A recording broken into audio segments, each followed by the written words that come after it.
a pleasure to welcome Rajeshree, former colleague, Dr. Rajeshree Sanyal. You're the Assistant Research Manager at the George Institute, and we just heard Madhuri describing your portfolio. And she also worked previously at the India Alliance, where we had the opportunity to work together with each other. So just a little introduction to this session. This is an informal networking session. So this is different from the previous sessions where we had specific presentations. Here we can just take up, themes that might have emerged from the conversations. And I think the audio and video for all our attendees should have been enabled. And I'll hand over to Rajeshree to chair this session. Over to you, Rajeshree. Thank you, Savita. It's a pleasure to be here. So welcome everyone to this session. I would like to begin by thanking all the speakers for the wonderful presentations and also for providing much food for thought. I hope that all of us can use this session to discuss some of these ideas. And if you had any questions which remain unanswered, then we'll use this opportunity to ask them. So you can maybe raise your hands, or you can even type your question in the chat box and we'll take them. So with that, so I had noted a couple of questions from the chat box, so maybe we can begin with that. So this question is from someone from Mahe. His handle is bibliometrician. I hope that I got that right. So it is for Dr. Nikhil and Dr. Madhuri. How do you find the Indian universities' adoption of collaboration and open discussion on research? In my experience, people in the same universities don't even know what research is happening in their own institutions. Research data management is out of the question in many of these institutions. So do you have some ideas? And let's hear from Dr. Nikhil and Madhuri, and if anybody else would also like to add, please feel free. So. Thanks, Rajeshree. I think I'll let Madhuri go first if she's there. Yeah, it's a very interesting question because I think every institution faces this problem where people are working in silo and they don't have like a uniform platform for coming together, and it gets harder, I think, in universities because universities have different schools, departments. I mean, in an institute, at least you have a similar focus to a research institute. So at least people get together on one or the other platform. So one of the things that I would say from my experience, because I used to work in a couple of research institutes where there was a similar problem where each department had this silo and nobody would speak to each other. I think to a certain level, it is the responsibility of a research manager to bring everybody together. And I know it gets difficult because of bureaucracy and because of other, systems in place in universities and research institutes. But I think as a research manager, we have a much more sort of wider overview of what is going on in the university or the research institute. And so it is very important to be a voice, especially, the first thing is that every research manager that I've come across helps researchers submit good competitive grant applications. So if you already know of, certain faculty members from another sort of school in your university who could complement the team that, your present department is trying to think about, maybe you can sort of, support that person's name within the discussions that you have. I think you can start small that way, and then then of course have to the leadership you can go and say whether we can have like a symposium of researchers, say a broad research goal, and say that can we bring together all the researchers in the university who work under this particular ambit of research question, and can we have like a discussion or a symposium. So those are some of the ways I followed, and I'm keen to hear what others think also. Thank you. Yeah, thank you, Madhuri. Yeah, thanks, Madhuri.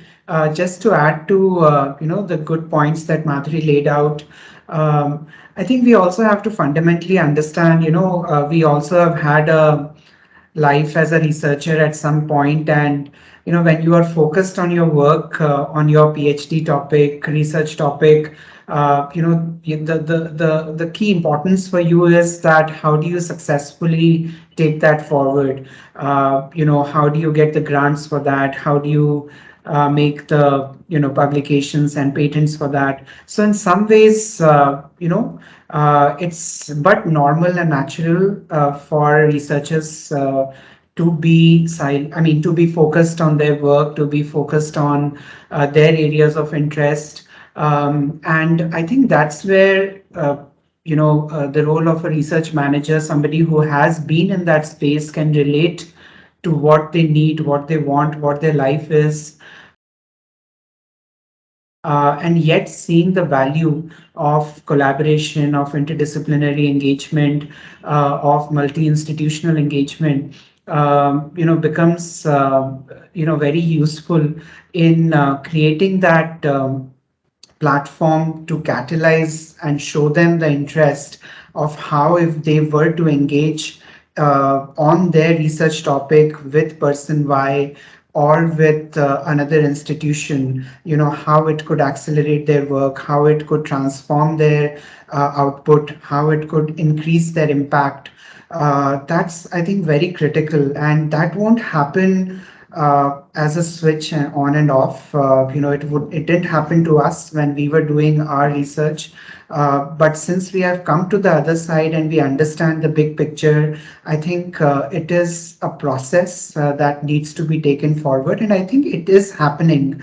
I think some institutions may be doing it better than others, but every institution at some point has to join this bandwagon. And everybody is seeing that, especially COVID has outlined, like, you can't do everything by yourself.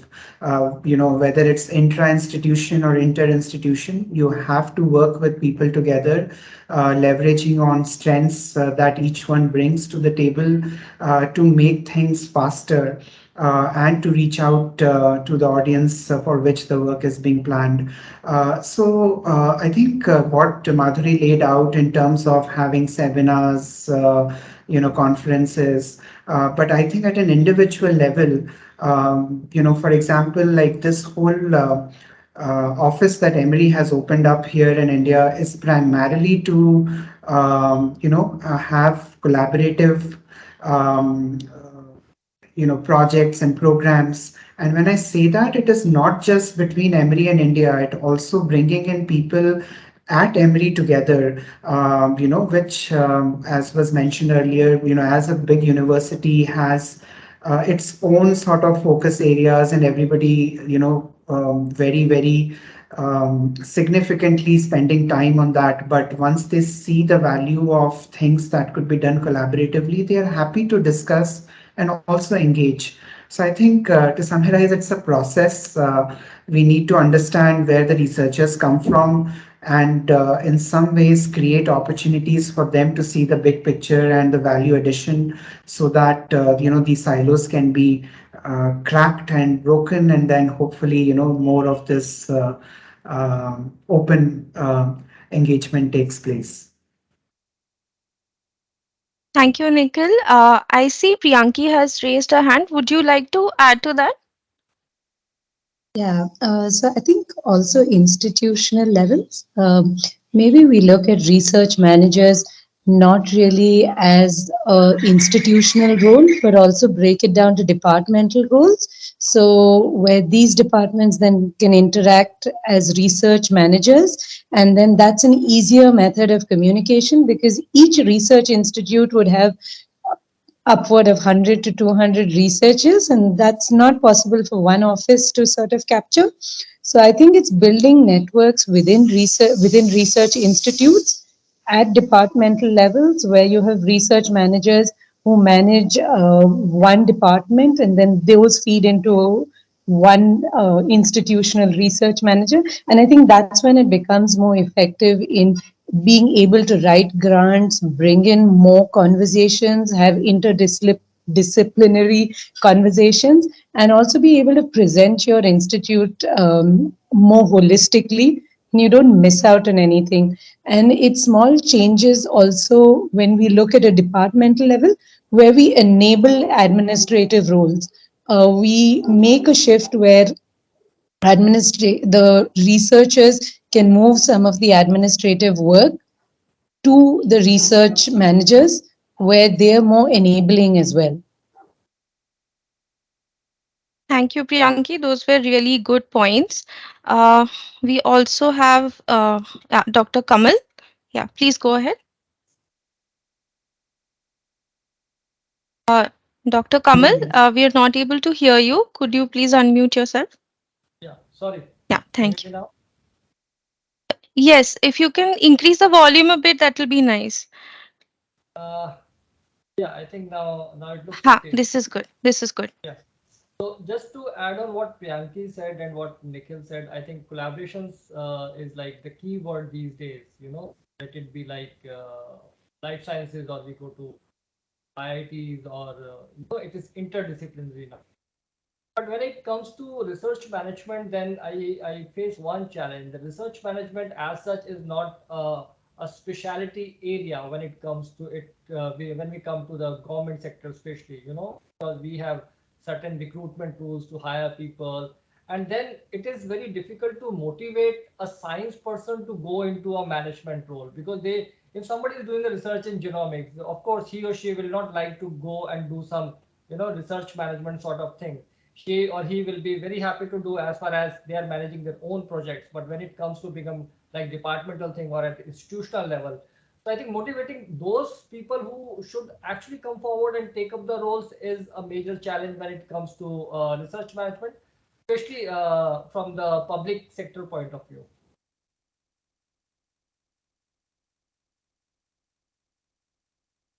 Thank you, Dr. Kamal. Would anybody else like to add on to this topic? Okay, so I see there are a couple of questions from Amit Shard. I see he's on camera. Would you like to ask your questions to the speakers directly? Yeah, good afternoon, everyone. Thank you for the opportunity. It's a wonderful session going on all together.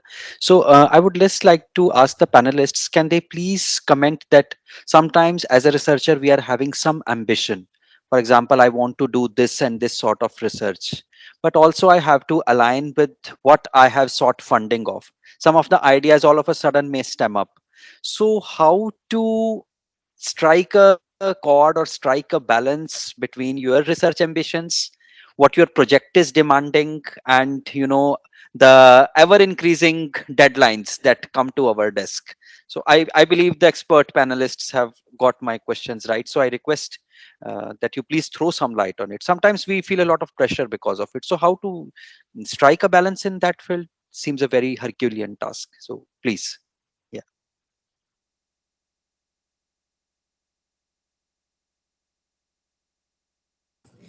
Yeah, so when can I just start off the discussion and then Sure, sure, I'll yeah. So when we consider research management as a career, one of the first lessons which we have to learn is we should be ready to take up the pressures. We should be ready to work outside office hours. We should be ready to sacrifice Saturdays and Sundays.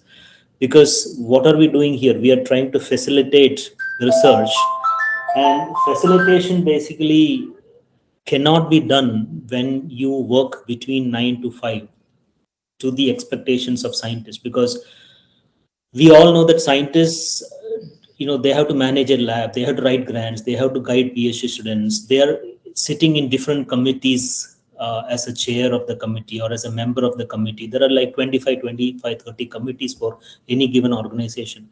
So, and there will be the number of senior scientists will be skewed. If you take any organization, the early to intermediate to senior scientist ratio, if you see, the senior scientists will be comparatively less. So, and committees require people to be senior to be nominated into specialized committees. So, when it comes to research management, we get many, many of the seniors say that, yeah, I have a deadline, or, I need to get a recommendation letter, I have to do this. But, Ajay, can we sit after 5:30? Right? Or can we just come down on a Saturday? Because anyway, I'm here doing research, so why don't you just come down Saturday? Or if Saturday he has some conference or he has some general meeting, he'll say that, can we just do a chat or a Google call on Sunday? And if we say that no, Saturday, Sundays, it's not possible, I have some other commitments, then it really doesn't serve the purpose of the job which we are doing, right? It's not like doing research. Researcher has a freedom to postpone an experiment tomorrow. We do not have that freedom. We do not have the flexibility to say that, sorry, I cannot help you on a Saturday and Sunday. I can only help you on Monday. No. I think that we should be ready to take pressures. We should travel that extra mile, so that, that's how research management is developed in other countries. If you look at other research managers, how they support research and how the researchers are able to spend more time in research, you will get the answer that, many of this actually happens at flexible working hours. So it should not be taken as a pressure. Once you start getting into the job, then it becomes a part and parcel of your life. At least for me, this is my personal view, that it's a part and parcel of my job, that when I get up on a given day, I consider myself that, okay, there might be some calls which I will be getting after 5:30. So it's not a surprise for me, because, I decided that I'm getting into science administration.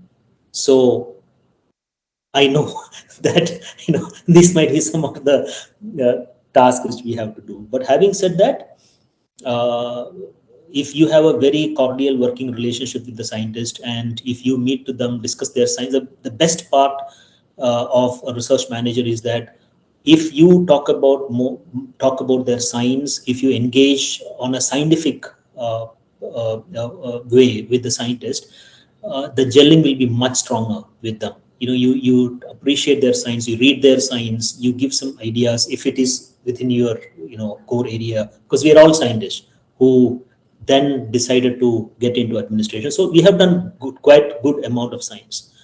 And so once we gel with them, we engage scientifically with them, then we will be more accepted by them. Because administrator is very different from a research administrator.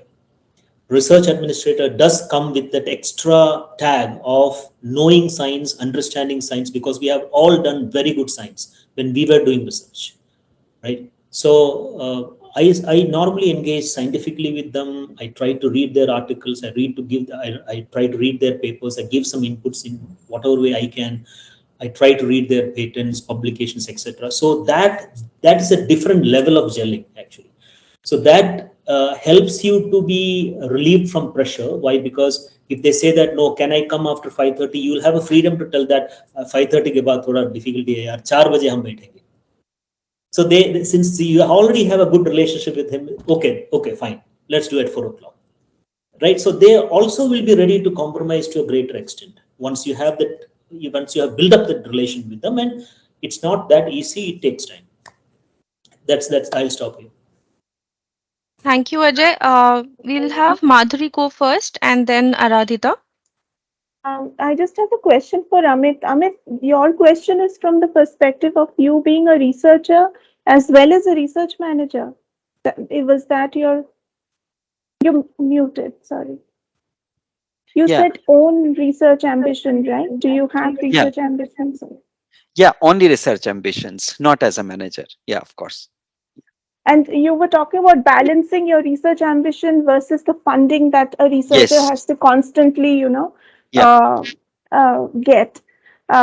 See, that is the issue. Is the world is there. I mean, if you have funding, you'll sustain yourself in your research career. That's how it is, right?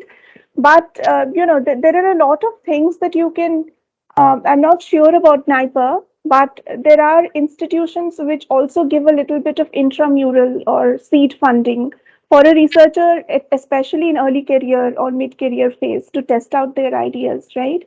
And then go for the big ones outside the institute.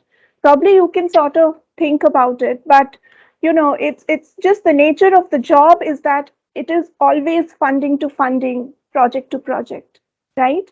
Um, unless you get to a level where perhaps as a senior researcher, you're a co-investigator in many different projects, and then you get to sort of pick and choose. Unless that, but I think it is very hard for an early career researcher or a mid career researcher to sort of especially establish themselves where there is so much of competitive funding. And I think a research manager in an institute sort of provides you that insight and opportunities about how you can tap into different opportunities to grow.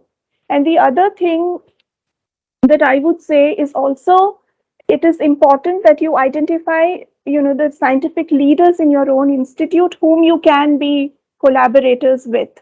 Because, the director of your institute will probably have the highest percentage of successful grants, right, than an early career researcher. So one way would be to collaborate more with the established researchers in your own sort of institute, and also identify those in your field outside. And I've seen that that's the best way you can individual sort of reaching out to other scientists in India and asking them if they are interested to co-write an application with you. That is a good idea as well. I'm sure the others also will give you good inputs. Radhika, you can go ahead. Yeah, so adding to what Madhuri said about having your incipient small grants within the institute, or starter grants that are given by some funding agencies. Once you have made that start, so how the question would be to how to go ahead and how to diversify or how to progress in. What I usually advise the early career researchers is to maintain continuity in your research. So whether you want to go dwell deeper into it or you want to diversify, there should be that connecting link in your from your one research grant to the other one, from one research project to the other one. Maintaining that continuity is important. And the second one that I use is using the output of your current grant as a fuel for your next grant. So there is always that question that what are the outputs of your current grant? Where is it ending? What are the avenues that it is opening? And once you make that, you write that down, those can be pitched in to make the next grant applications. And then, of course, if you can align with public health or translational objectives, your research proposals, that adds on to it. And of course, having a good network of collaborators, because your collaborators might not be early career, might be established, might have might add a different paradigm to your research, and these usually enrich your grant applications. So just a few points to ponder upon while applying. Thank you very much. Thank you. So I guess that is the advantage of having access to experienced research administrators who can guide you in your grant applications on the go. So I had a question, since there are no questions in the chat box. So maybe I'll just go ahead with one I had. So one of the common themes across all the presentations today is the importance of soft skills for the various roles that research managers play. So, but unfortunately, there is no single course where we can actually go and learn soft skills. This is something that you probably learn from experience. So, are there any learnings or practices from the experiences that people present here, especially our speakers, can share with us, which they found they were particularly helpful in their careers? Any tips, any suggestions, which other people who are in the early phases of our career, which will be useful for us? So,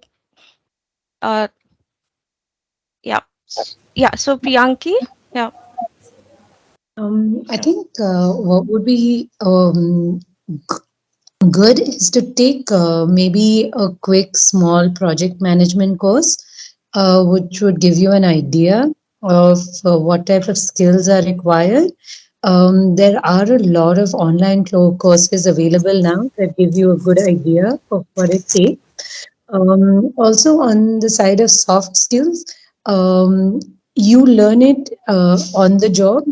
I think even now, every time you pick up a project or you go to meet someone, you learn something new and you learn how to negotiate through that.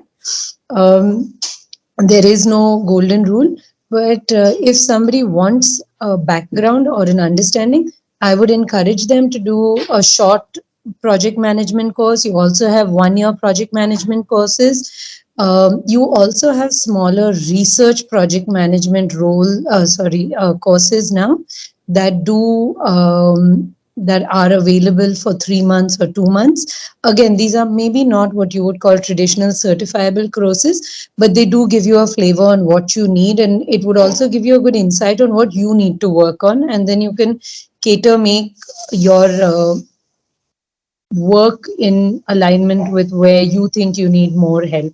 But I think it's a lot of on the job learning. There is no sort of way of acquiring those skills well in advance. Thanks. Thank you, Priyanki. Savita, would you like to add? Thanks, Rajeshree. I think the soft skills question is actually really critical to our success as research managers. And here I just wanted to share sort of three aspects, three soft skills which I regard as particularly important. The first is that I think it's critical that we are good listeners. I think we have to have the ability to hear both the said and the unsaid when we're working with scientists, because often they are so hard pressed for time that they might not be able to articulate everything very clearly. So I think that listening is actually an extremely important skill. The second is that we need to have a solution mindset, that we are here to facilitate, we are here to find a solution. So at the outset, it might look rocky terrain. It might look a bit daunting because the pieces of the puzzle are not even visible. How do you make them come together? But I think if we are open to that, if we internalize that this is the role, which is to find a solution, then I think that's very helpful as well. The third thing is to be open to learning throughout our careers. And this is a bit challenging, I can tell you that, because in administrative roles, whether it's research administration or regular administration, there are a lot of repeated steps. So with that kind of iterative process, monotony can set in, boredom can set in, and complacency can set in. So I think as research managers, we have to keep finding avenues to challenge ourselves and to keep that learning mindset open. Only then can we find solutions which we would have decided on what to do after listening very well to our scientists. So that's just my couple of thoughts on that. Thank you, Savita. Those are like very good points. Would anyone else like to add on to that? We also have another question in the chat box. Yes, before that, yes, Dr. Kamal, please Yeah, I would unmute just yourself. Yeah. like to add one thing that in addition to the soft skills, I think multitasking is very important for a research manager. So I think that area should also be looked into when somebody wants to pursue a career in research management. Okay. Thank you. We have a question from Gajanan Arbade. I would request him to maybe turn on his camera or and unmute himself and ask the question. Hello, am I audible? Yes. Yes, Yes. please go ahead. So I am a PhD actually, and I am recently moved to the research management at a project management at NCCS Pune. So my question is to all research managers. So what are the challenges you have faced during the shifting your career from research to research management?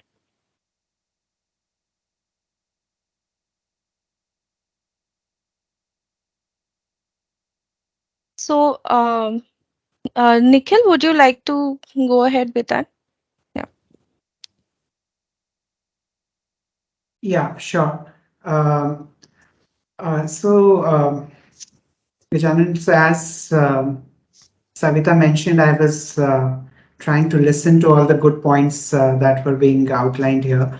But Gajanan, to your question, I think each one of us would have a very personal take on this, on the challenges one faces, because like we were discussing the soft skills, the multitasking, and other related areas.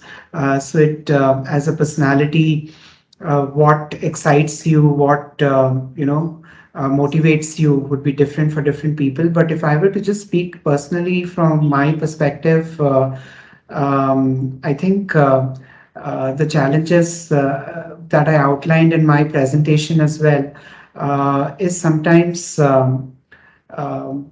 understanding the other person's perspective here. When you're shifting from a total research engagement to trying to work with researchers to enable their work, you have to have a very different level of, again, as I mentioned, persistence and patience. So that is something that evolves over a period of time. So I think that's something I have appreciated. Like I mentioned, like people trying to understand your role as this field is evolving, as people are understanding the value and the additional impact of somebody like us trying to facilitate the work for them, trying to create that big picture and the platform for enabling that big picture. So I think as this field evolves and matures, until then, especially from an Indian ecosystem perspective, it's important for us to be very focused again on the intent, on the goal. Why we are doing this. It is not just because one didn't like research or didn't want to be in research, and that is why one is doing this, but it's the overall value that one could create in this position and through this channel. So when you're focused on that, then as Savita was mentioning, you are also focusing on the solutions rather than the challenges. So I think just being aware of that perspective, the goal, and then focusing on the solution would help in addressing the challenges. So for me, that journey has been very important and critical to appreciate this point. And the other thing just that I would like to put in as well is to have some good people as mentors and guides who can help you in this journey as you move forward. Because it can get very lonely and challenging. But when you have the right people around you to to help you in again meeting that big picture, it really makes the journey more enjoyable. And when you create this, when the outcome comes out and the impact happens, you probably wouldn't even get the the accolade for that. But I think being comfortable with that, because your goal was to make the impact and not be at the forefront of the accolades, is what makes this whole thing very exciting for me. So so that would be my few points to you. Yes, yes. Thank you, sir, for your opinion on it. Thank you very much. Yeah, I could not agree more on the role of mentors and the importance of having good mentors in your life. I'll request Alpana to go next and then Priyanki. Yeah, I think for me, what Nikhil and Savita have mentioned is kind of what I agree with as well. I think the challenge is to now focus on your soft skills rather than the research skills that you have gathered over the years. And of course, in that process, then you also learn not to be the face, and you will be at the back, and all the accolades will go with to the PI, but you know that you have helped them to get there. So I think the challenge for me was just shifting my focus from research to my soft skills and being that good listener and being able to adapt and to change from different research projects, to be able to have that adaptability to understand what each one is doing and what might Mhm. be their need was, I think, something that was important when I started. Yes, yes. Yeah. Thank you, ma'am. Thank you. Priyanki? Yeah, I think for me, the most difficult thing, and think in a lot of ways it still is how the conversation has to change in terms with who you're talking to. So when you're talking, for example, to a government official, or if you're talking to a dean, whereas if you're talking to an early stage researcher, is how you converse with them and how you convince them about the project is very different. And I think that's the biggest learning as well as the most difficult thing to do. And even today, you never know how exactly to pitch a project at which sort of how do you project it to which person. And if you get that balance right, and if you understand what level of information needs to go to whom and when, I think it makes the job very, very easy. And it also sort of enables you to write and make those connects better. Yes, yes, yes, ma'am. Yes, yeah. Thank you, ma'am. So thank you, Priyanki, and thank you everyone for your comments and useful suggestions and feedback. I personally learned a lot and I really enjoyed moderating this session and actively talking to all of you. And also thank you to the audience for your participation. So I'll hand over to Savita to close this session. Yeah. Thank you so much, Rajshri, and thank you to so much to everyone who spoke today, who was here. So I think we've got off to a great start for the IRMI Annual Conference this year.